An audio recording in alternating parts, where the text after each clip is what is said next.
Okay, take one. Take one what? Hello, everybody. I'm Linda, the better half of Gonagain. Recently, we got an email from one of our viewers, and he says, "Hi, greetings from Grand Rapids, Michigan. I just stumbled on your bear spray video and then followed up by watching your recently posted video on camping in your cargo trailer. Two questions, if I could. One, what do you guys do for bathing while camping? Two, what do you guys do for meals on the road / camping?" So I'm thinking we'll just answer your questions in this video. So if you want to find out how we shower, or even if we do shower, stick around. You know, when it comes to showering, we've tried everything. We've tried the battery operated propane heated showers, handheld showers, and by the time you adjusted the water, you've gone through a couple of gallons of water. And for us, that wasn't doable. We've also tried the pump up sprayers, the garden sprayers.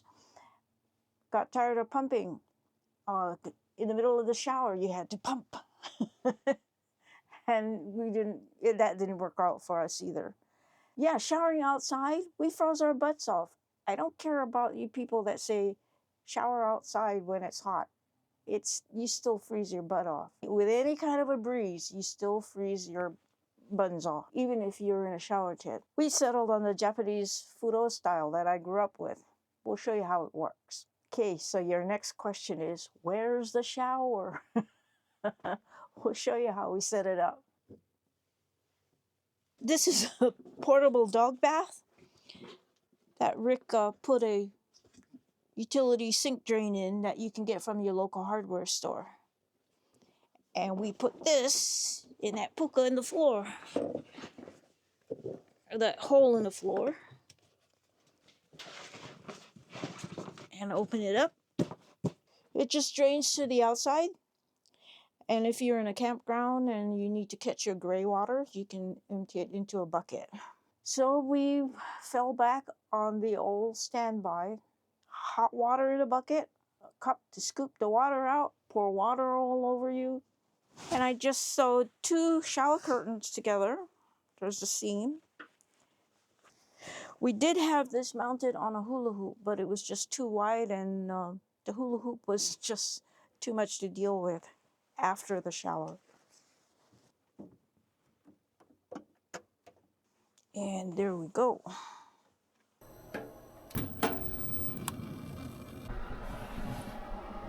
Hey, I have about a half a bucket of just tap water, or water that's been sitting around, and then add some hot water to that, and it'll be the perfect temperature for a shower.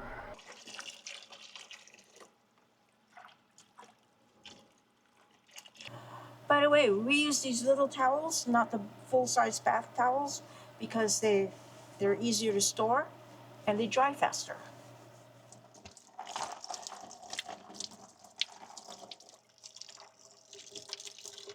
Well, how was it? It was great. It was nice and hot and more clean, and I smell good. Well, that's always a plus. That's a big plus. Oh, excuse me, I was just cleaning up a bit. But that brings up another way of keeping clean on the road, and that is handy wipes or bath wipes.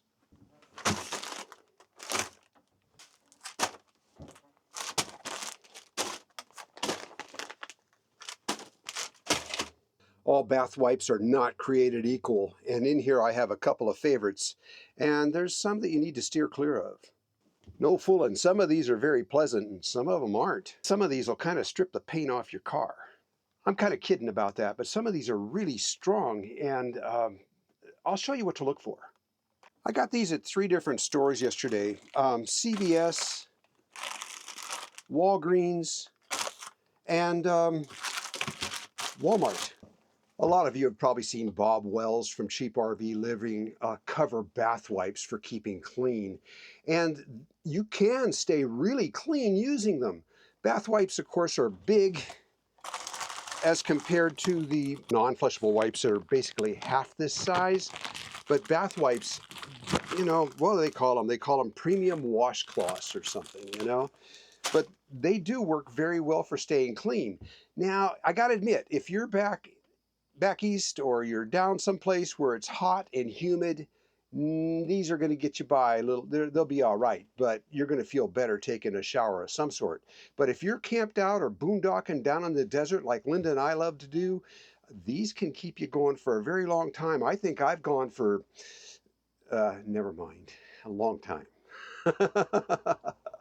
So what is it you need to look for? Well, it's alcohol and phosphates. Um, some of these are really gentle and they don't contain any alcohol, and some of them aren't so gentle. For example, this Assurance one from Walmart, this one is better now than it used to be. This one actually used to contain alcohol and phosphate. I mean, phosphate is what you have in your laundry detergent. This thing dries your skin out so fast. So this one used to be pretty bad. It's not so bad now. They took the phosphates out of it, but it contains cetearyl alcohol, which is basically a fatty alcohol. They use it in cosmetics all the time, but it'll still dry you out. This one actually contains two different kinds on the ingredients. Super easy to read. I'd say this Walgreens one is probably one of the worst because the alcohol is the first two ingredients on this one. Bad one. So the CVS brand would be better. The cetearyl alcohol is like the last ingredient on this one. This is probably pretty mild. There's water wipes. These don't contain anything at all except for water and maybe some fragrance. These are okay, but not so much for getting you clean. Two of my favorites is one is the Equation and one is the Tina that I buy at Walmart. The Equation's okay. Alcohol's like the last ingredient on this one. So this one's all right, but it's more harsh than this Tina, which doesn't contain any alcohol at all. This is my favorite cloth. The one thing you might notice about this one is that when you're using it, it's got kind of a soapy feel to it. And you may think it's going to leave some sticky residue on you, but it leaves nothing. You feel absolutely dry and clean with this one. This is the favorite, is the Tina. And it's also very reasonably priced when you compare it to the others. Then, if I feel like I want to treat myself, there's these bath washcloths. Now, these aren't cheap. There's 8 of them in here. It's designed to be a whole bath for somebody that's bedridden. You know, this is like a bath in a packet. This is over $5, between $5 and $6. But if you're just using 1 or 2 of these at a time, then, you know, then it lasts longer. These are kind of decadent. I really like these. And these feel like they're soapy, but when you don't have to rinse off. You just use them and then you can dry off a little bit with paper towels or something. These are wonderful. And I found these, I don't remember where, these are water activated bathing cloths, and they're like these, except these are already wet when they come out of the package, and these you have to wet them. I think these were like $2 a packet, and I don't remember where I bought them. They may have been like at a dollar store or something like that. These are okay. And then the last thing is, this is also made by Tina. It's a cleansing cream, and you put it on your water wipes or whatever, or on a wash rag or something like that. And once again, you don't need to rinse this off, but it makes it just like the Tina packs that I like so much. Okay, out of all these, the Tina brand is my favorite.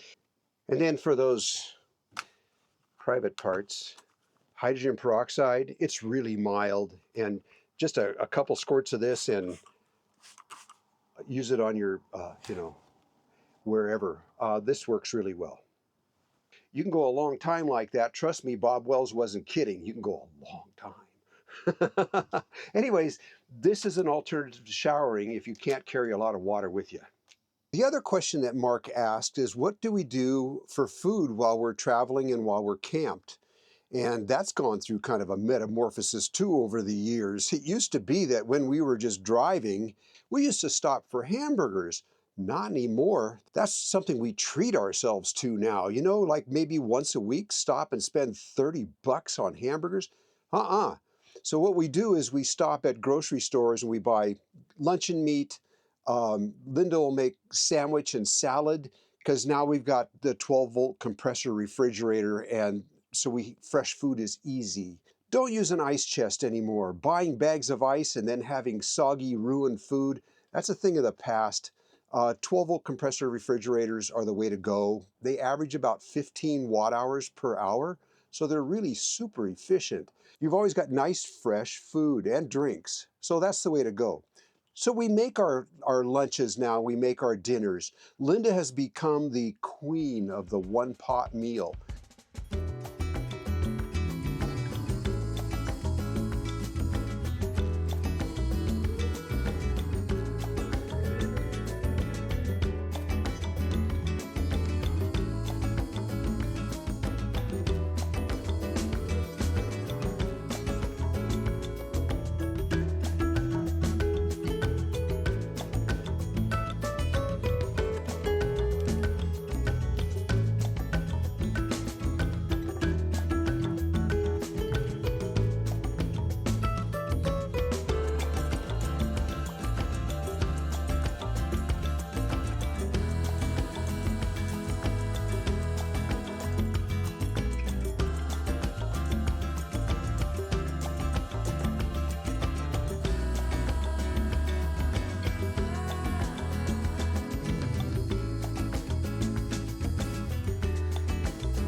She's got so many that she makes. One pot, I just like things simple.